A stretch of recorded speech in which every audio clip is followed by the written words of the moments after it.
Hello दोस्तों, एक बार फिर से मैं आपके सामने जो है भारतीय भूगोल के एक महत्वपूर्ण टॉपिक कृषि से संबंधित चर्चा के लिए यहाँ पे उपस्थित हूँ।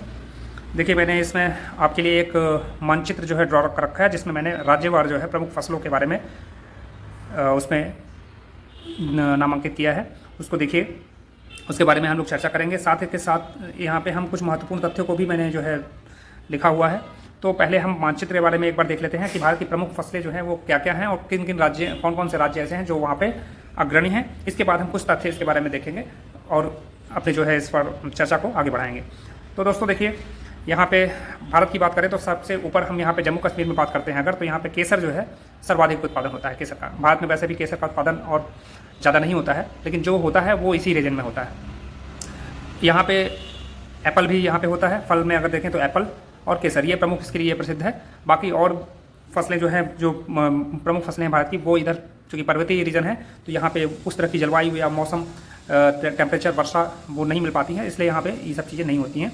बर्फबारी काफ़ी होती है, तो इसलिए जो है ये केसर यहाँ की महत्वपूर्ण फसल है। जम्मू कश्मीर के बाद हम आइए नीचे चलते हैं यहाँ पे, तो ये उत्तर प्रदेश, हमारा उत्तर प्रदेश राज्य है। उत्तर प्रदेश में जो है हम देखें तो जो सर्वाधिक फसल या उत्पादन होता है वो है, देखिए, दुग्ध उत्पादन, गेहूँ, गन्ना, आलू। इन चारों में उत्तर प्रदेश अग्रणी है। सर्वाधिक उत्पादन आपका गेहूं का उत्तर प्रदेश में होता है, गन्ना का उत्तर प्रदेश में होता है, आलू का उत्तर प्रदेश में होता है, दुग्ध उत्पादन भी उत्तर प्रदेश में होता है दोस्तों। तो उत्तर प्रदेश कृषि के हिसाब से भारत का एक महत्वपूर्ण राज्य है और यहाँ की जलवायु, यहाँ का मौसम, यहाँ का टेम्परेचर, वर्षा, ये सब जो है यहाँ की खेती के लिए काफ़ी मददगार साबित होती है, जिस वजह से यहाँ पर प्रमुख फसलें पैदा होती हैं और देश की कृषि में ये सर्वाधिक योगदान देता है। इसी के बगल में हम देखते हैं राजस्थान है। राजस्थान देखिए दोस्तों किस लिए प्रमुख प्रसिद्ध है।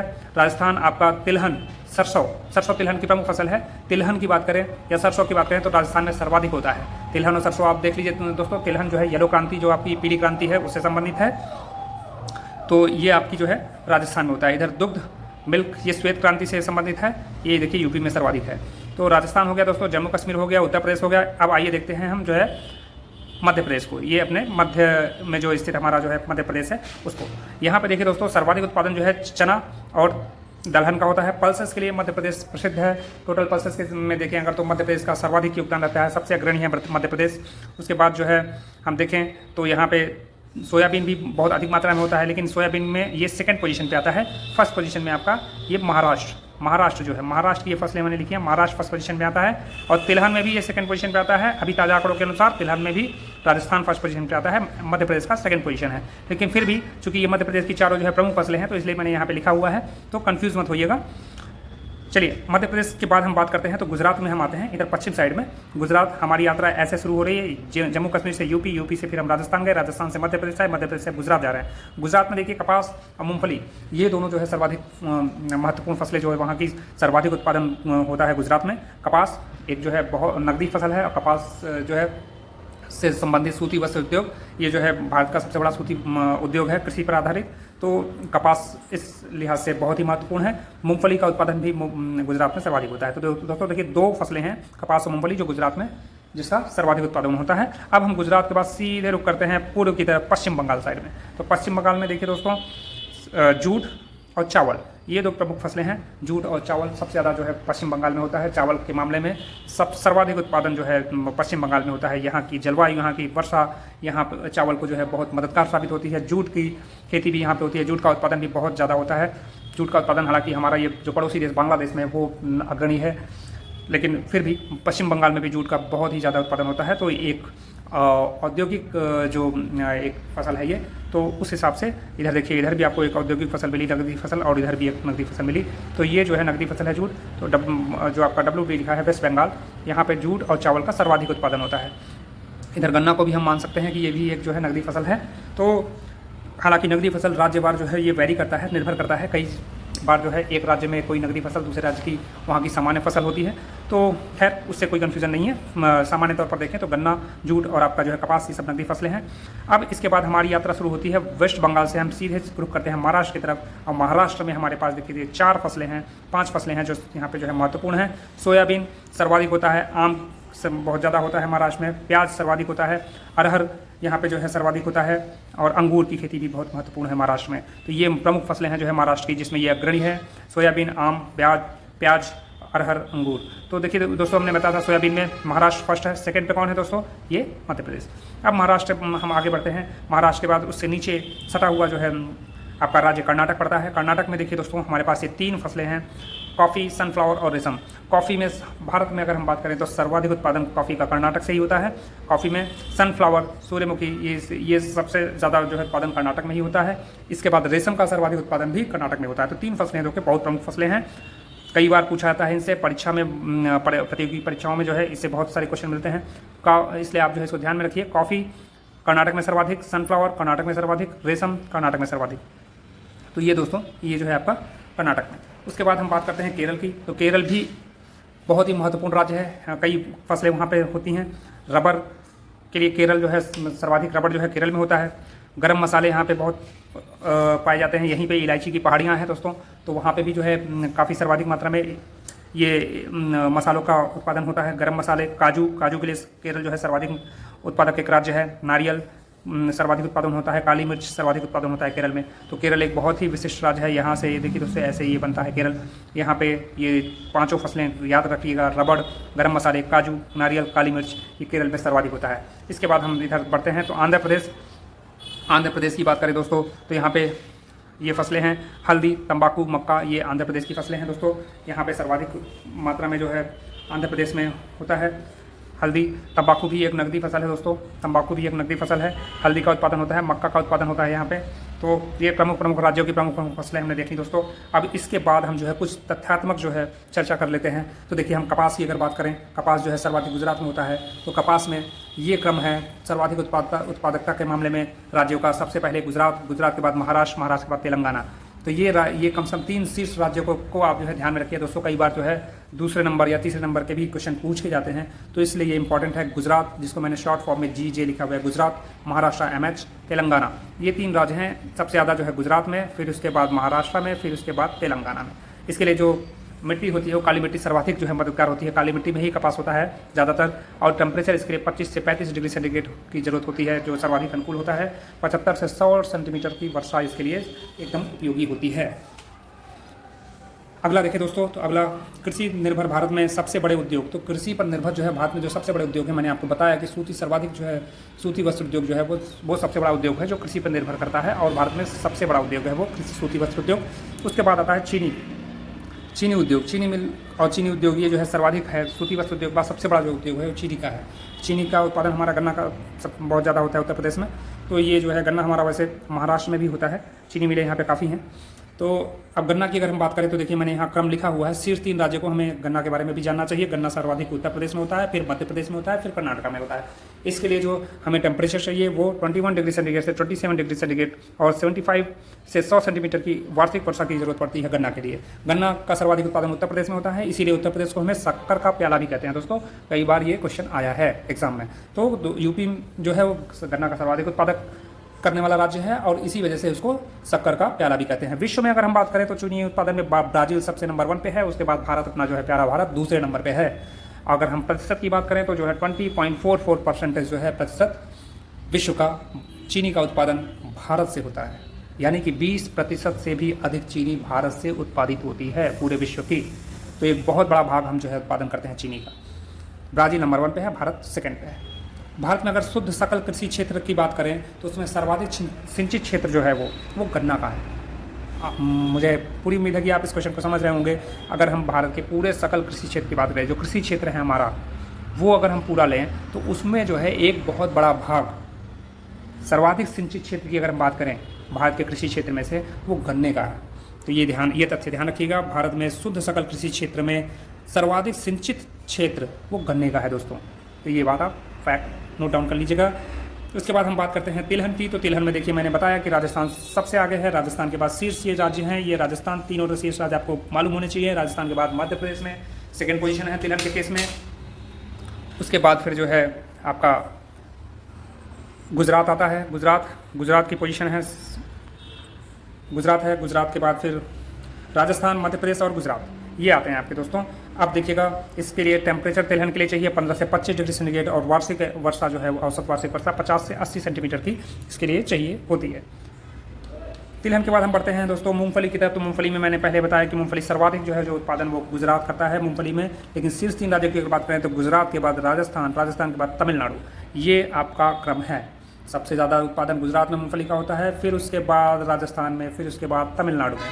चलिए दोस्तों दलहन की बात कर लेते हैं। दलहन में आपको मैंने बताया कि एमपी में पल्सेस दलहन सबसे ज़्यादा उत्पादित होती हैं। एमपी के बाद नंबर आता है महाराष्ट्र का, महाराष्ट्र के बाद नंबर आता है राजस्थान का दोस्तों। तो ये सब आपको आंकड़े, ये क्रम आपको ध्यान में होने चाहिए दोस्तों। इसमें कुछ भी नहीं है, एक बार आप पढ़ोगे, आपको मैपिंग के थ्रू पढ़ोगे तो आपको तुरंत ये सारी चीज़ें दिमाग में बैठ जाएंगी। हमेशा जो है तथ्यात्मक चीज़ों को भी हमेशा मैपिंग से कनेक्ट करके पढ़ना, यही सबसे अच्छा जो है तरीका होता है। मैपिंग आप कर लीजिए किसी भी चीज़ की, आपके दिमाग में वो मैपिंग, इस मैप की जो मैपिंग आपके दिमाग में होगी वो हमेशा आपको याद रहेगी, वो नहीं भूलेगी। चलिए दलहन के बाद हम बात करते हैं रेशम की। तो रेशम जो है कर्नाटक में सबसे सर्वाधिक होता है, इसके बाद आंध्र प्रदेश में होता है। तो कर्नाटक के बाद आंध्र प्रदेश में रेशम सबसे ज़्यादा होता है। अब बात करें तो यहाँ पे चीन जो है वो सबसे ज़्यादा रेशम पैदा करता है, और चीन के बाद भारत का नंबर आता है। आपने सिल्क रूट के बारे में पता होगा। चीन जो है प्राचीन काल से, बहुत प्राचीन काल से जो है रेशम का उत्पादन करता रहा है। बहुत गोपनीय तरीके से भी करता रहा था। उस समय किसी को नहीं पता था, एक सिल्क रूट हुआ करता था। आप हिस्ट्री जब पढ़ेंगे, एंशिएंट हिस्ट्री, तो उसमें आपको ये सब चीज़ें मिलेंगी। तो चीन इस नंबर 1 पे है रेशम का उत्पादन करने में, और भारत दूसरे नंबर पे है। अगर हम बात करें अरहर की, जो कि दलहन में ही आती है, लेकिन अरहर चूँकि एक प्रमुख दाल है तो उसको हम अलग से चर्चा करते हैं। तो अरहर सर्वाधिक जो है वो महाराष्ट्र में होता है दोस्तों। अरहर सर्वाधिक महाराष्ट्र में होता है, उसके बाद कर्नाटक में, फिर यूपी में। अरहर सर्वाधिक महाराष्ट्र में, फिर कर्नाटक में, फिर यूपी में।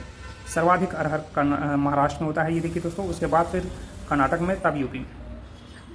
अब देखिए दोस्तों, अब आगे कुछ और तथ्य हैं। कॉफ़ी की बात करें तो कॉफ़ी जो है वो आपका कर्नाटक में, आपको पता है, सर्वाधिक होता है। कॉफ़ी के लिए जो तापमान चाहिए वो 15 से 18 डिग्री सेंटीग्रेड, और वार्षिक एनुअल वर्षा 150 से 250।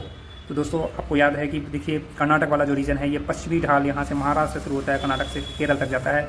पश्चिमी घाट की पर्वत श्रेणियाँ, इसके पश्चिमी ढलानों पर वार्षिक वर्षा काफ़ी अच्छी मात्रा में मिलती है, 200-250 ऐसे मिल जाती है दोस्तों।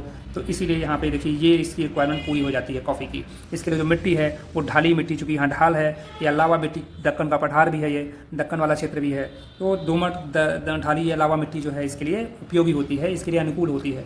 इसके बाद हम बात करें दोस्तों चाय के बारे में, हम बात करते हैं, चाय की चर्चा करते हैं। चर्चा चाय पे होती है, लेकिन आज चाय की चर्चा करते हैं। चाय जो है हमारे भारत में हर गली मोहल्ले नुक्कड़ की दुकानों पे आप चाय पीते मिल जाएंगे लोग। आपको घरों में चाय विख्यात रूप से प्रचलित है। तो आप देखिए कि इसके बारे में थोड़ा हमें तथ्य जानना भी बनता है। चाय एक बागानी फसल है, और चाय सबसे ज़्यादा सर्वाधिक उत्पादन आपका असम राज्य में होता है दोस्तों। देखिए हम इसको छोड़ दिए थे, तो इसको जो है आप ये नोट कर लीजिए, असम में चाय का उत्पादन सर्वाधिक होता है। असम की इंडिकेशन ये है दोस्तों हमारा नॉर्थ ईस्ट। देखिए दोस्तों, आपको मानचित्र में आपके राज्यों की लोकेशन बहुत अच्छे से पता होनी चाहिए, तभी ये सब सारी चीज़ें इंटरेस्टिंग लगेगी। आपको जब बोला जाए असम, तो असम आपके दिमाग में वो लोकेशन तुरंत आ जानी चाहिए कि ये यहाँ पे है। वेस्ट बंगाल की लोकेशन आपको तुरंत आ जानी चाहिए कि इधर है। यूपी की लोकेशन, राजस्थान की, जम्मू कश्मीर की, गुजरात की, मध्य प्रदेश, महाराष्ट्र, कर्नाटक, केरल, आंध्र प्रदेश, तमिलनाडु, सब कुछ सारी लोकेशन आपके दिमाग में क्लियर कट होनी चाहिए। तो दोस्तों आगे बढ़ते हैं। आप देखिए चाय असम में सर्वाधिक होता है। चाय एक बागानी फसल है। चाय के लिए जो टेम्परेचर होता है वो 25 से 30 डिग्री सेंटीग्रेड टेम्परेचर यहाँ पे मिल जाता है दोस्तों। 25 से 30 डिग्री सेंटीग्रेड टेम्परेचर मिल जाता है। ये ब्रह्मपुत्र का मैदान है, मैदानी भाग है दोस्तों। असम जो है यहाँ पे ब्रह्मपुत्र यहाँ से निकलती है और ये जाके बांग्लादेश में ऐसे मिल जाती है। तो ये पूरा उसका मैदानी भाग है दोस्तों। तो असम में यहाँ पे वार्षिक वर्षा भी अच्छी खासी होती है, 200 से 250 सेंटीमीटर वार्षिक वर्षा हो जाती है दोस्तों। तो ये वाली रिक्वायरमेंट भी चाय की पूर्ण हो जाती है। 150 से 200 सेंटीमीटर की वार्षिक वर्षा चाहिए, तो ये भी रिक्वायरमेंट यहाँ से हमें पूरी जाती है। टेम्परेचर यहाँ प्रॉपर मिल जाता है 25 से 30 डिग्री सेंटीग्रेड के बीच में। तो चाय असम में सर्वाधिक होती है दोस्तों। टी बोर्ड जो है चाय के लिए जो बनाया गया था, उसकी स्थापना 1954 में हुई थी दोस्तों। इसको नोट डाउन कर लीजिएगा, ये इंपॉर्टेंट है, क्वेश्चन आया भी हुआ है। टी बोर्ड की स्थापना 1954 में हुई थी। राष्ट्रीय बागवानी बोर्ड जो है वो 1984 में बना था। 1954, 1984 आपको याद रखना पड़ेगा। टी बोर्ड और राष्ट्रीय बागवानी बोर्ड ये 1984। टी बोर्ड की स्थापना 1954, राष्ट्रीय बागवानी बोर्ड की स्थापना 1984।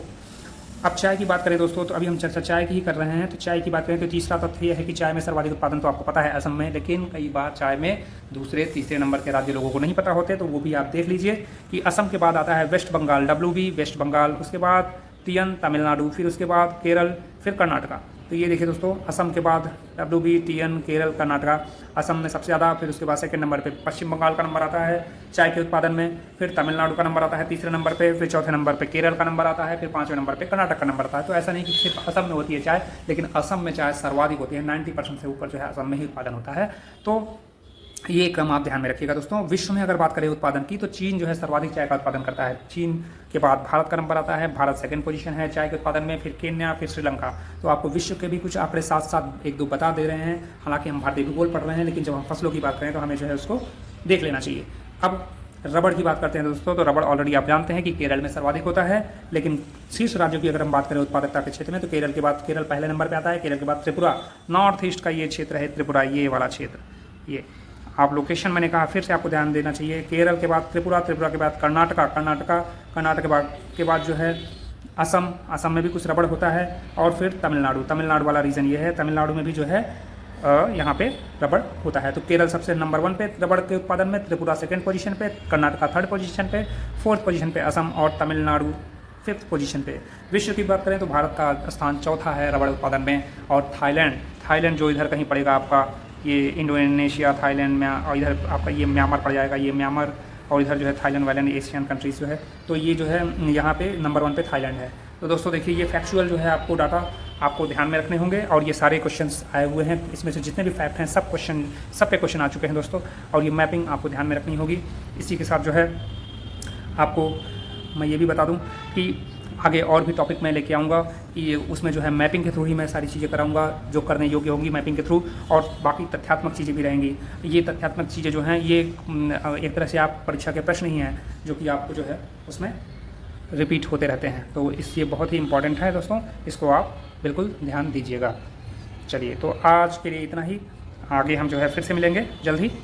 Thank you, bye bye.